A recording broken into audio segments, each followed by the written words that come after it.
Jesus, sou Simão Maurício, pregador e escritor da Palavra de Deus, da cidade de Pouso, Santa Catarina, Brasil.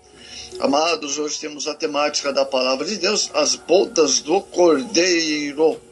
Mateus 25, o verso 1 ao 12. Amados, a ceia e as bodas do Cordeiro é a expressão máxima da relação de Cristo e sua igreja, é a figura do casamento do esposo e a esposa que aparece na Bíblia em várias passagens. O texto de Mateus 25 apresenta uma parábola de Jesus que trata a história de um casamento que oferece dupla interpretação sobre Israel e outra a respeito da igreja. A analogia correta desta parábola sobre as bodas do Cordeiro. Jesus ilustra seu ensino, amados, utilizando um costume oriental para o casamento. Depois de feitas cerimônias religiosas, começa-se a celebração festiva do casamento. A festa podia prolongar-se por vários dias, dependendo da possibilidade do pai e da noiva. Nos festejos noturnos, os convidados deviam ter sempre lâmpada acesa. A ocasião histórica de Jesus, o noivo atrasou. Os convidados deviam estar devidamente preparados com azeite em suas vasilhas nas lâmpadas. Qualquer convidado sem lâmpada era considerado um estranho e não podia entrar na festa. Correntes de interpretação. A primeira interpretação diz que as virgens representam remanescentes judeus, 144 mil salvos no período da grande tribulação.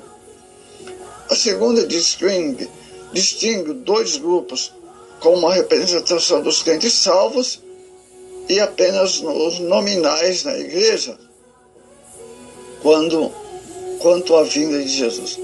A terceira interpretação da parábola das virgens, como também cada crente individualmente. Quem são as 10 virgens? Não são 10 pretendentes, nem são 10 igrejas cristãs que competem pelo mesmo. São, na verdade, os crentes individualmente que compõem o corpo de Cristo. O número 10 não tem significado dogmático ou doutrinário. É sim um sentido de inteireza. Jesus viu a igreja como um todo, invisível em toda a terra. Ele via também a igreja um lugar visível, isto é, membros em particular. Porque as palavras de esposo e esposa no Oriente, o noivo é tão sério quanto o casamento. Na linha histórica, a Bíblia, a mulher comprometida ao noivo era chamada de esposa, apesar de não estar unida fisicamente ao noivo. Ela estava obrigada à mesma fidelidade como se estivesse casada. Gênesis 29 e 21. As condições espirituais da esposa. Duas classes de crentes, os insensatos e os cautelosos. Essas duas classes são uma realidade espiritual, amados, na igreja de Cristo. São identificadas por Jesus como loucas e prudentes. As insensatas representam os cristãos, as loucas representam os cristãos insensatos e alienados espiritualmente. São aqueles cristãos que agem racionalmente na sua vida de fé. Por isso, não sabem o que estão fazendo. As prudentes representam cristãos cautelosos, previdentes, vigilantes, que mantêm uma vida de vigilância e espiritualmente. Ingredientes indispensáveis para estar nas bodas do Cordeiro. Aquelas virgens tinham vasilhames e lâmpadas, Mateus 25, 7, mas precisavam, na verdade, de ter o principal elemento, o azeite. As insensatas não levavam azeite em suas vasilhas, mas as prudentes sim. Estavam devidamente preparadas. Aquelas virgens tinham ter vestidos brancos e linho fino. lavados pelo seu sangue do Cordeiro, precisavam calçados do Evangelho da Paz. Tinham que ter as vasilhas para o azeite. E o próprio azeite é o símbolo, amados, do Espírito Santo de Deus. O tempo das bodas, Mateus 25, 6. O sentido do clamor da meia-noite, o texto diz, mas à meia-noite ouviu-se um clamor. Quem representa a meia-noite? É o tempo de clímax da esperança da vida da igreja. É o fim do princípio de um dia, dia da dispensação da era. É a hora do silêncio total, quando todos os homens dormem. Pode ser a consumação do princípio de um novo dia ou tempo. Não é difícil estabelecer o tempo desse evento.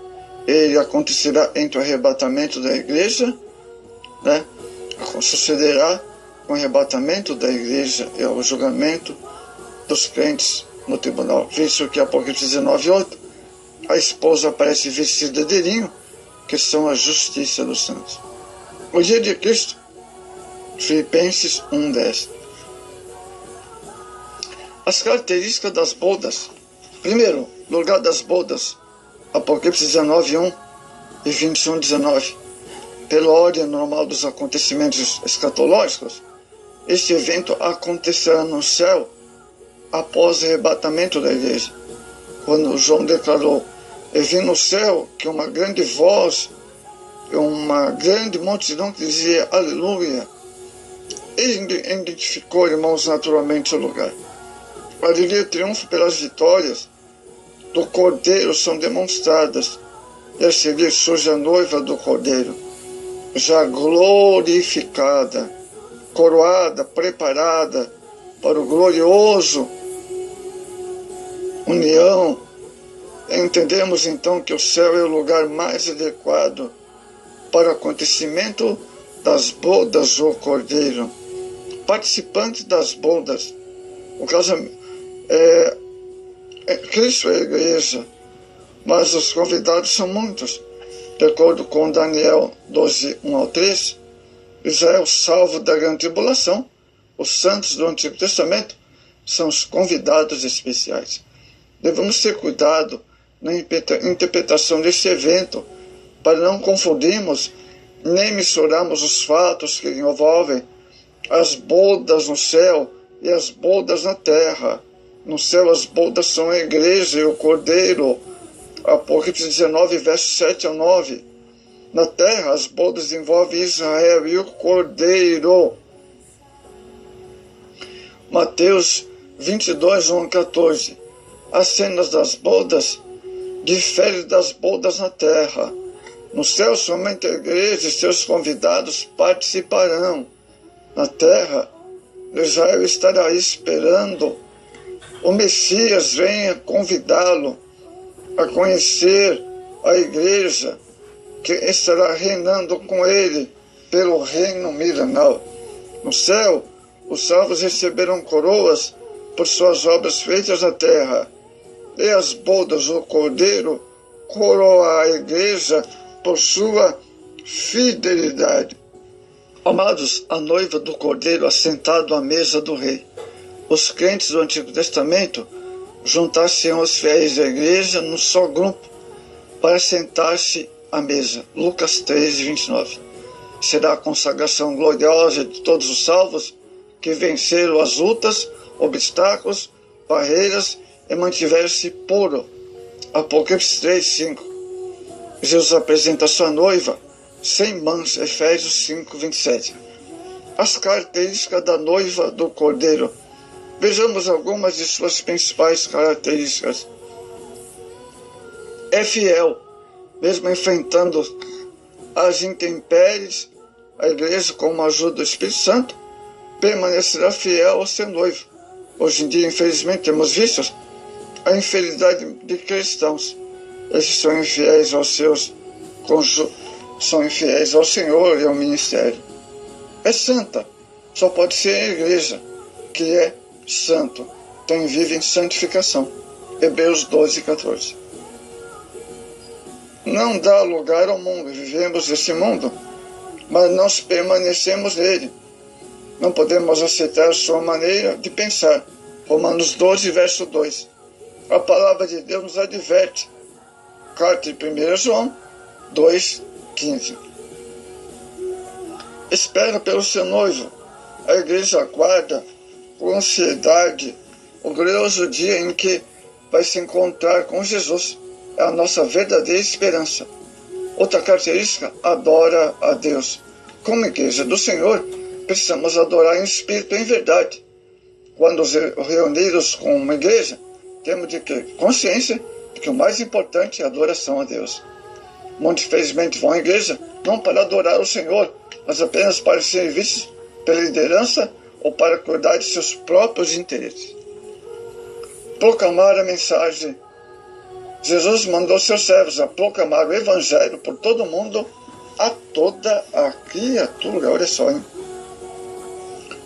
Quando Jesus aparecer para destruir o anticristo e suas tropas, os exércitos do céu seguirão Jesus, montado em cavalos brancos, que simbolizam o triunfo.